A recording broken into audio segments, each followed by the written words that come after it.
ક્ષત્રિય સમાજ વિશે રાજકોટના ઉમેદવાર પુરુષોત્તમ રૂપાલાની ટિપ્પણીનો મામલો વધુ ગરમાયો છે. રાજકોટ બાદ ચુડા તાલુકાના પણ ક્ષત્રિય સમાજ દ્વારા પુરુષોત્તમ રૂપાલાનો ઉગ્ર વિરોધ નોંધાવીને મામલતદારને આવેદન આપ્યું હતું. ચુડા તાલુકાના ક્ષત્રિય સમાજના આગેવાનો, હોદ્દેદારો, કાર્યકરો મોટી સંખ્યામાં હાજર રહીને ઉગ્ર વિરોધ કર્યો હતો.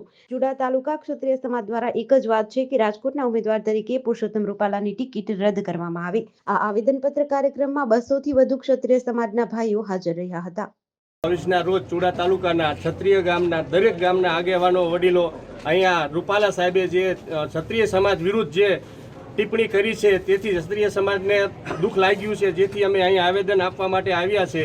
અને તમામ ક્ષત્રિય સમાજની દરેક ગામથી એ જ માગણી છે કે રૂપાલા સાહેબની ટિકિટ રદ કરવામાં આવે.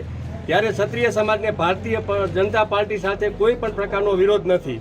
જ્યારે આ મોદી સાહેબ સારા કામ કરી રહ્યા છે તેની સાથે ક્ષત્રિય સમાજ સદા સાથે જ છે, પરંતુ રૂપાલા સાહેબે જે ટિપ્પણી કરી એનો અમને વિરોધ છે.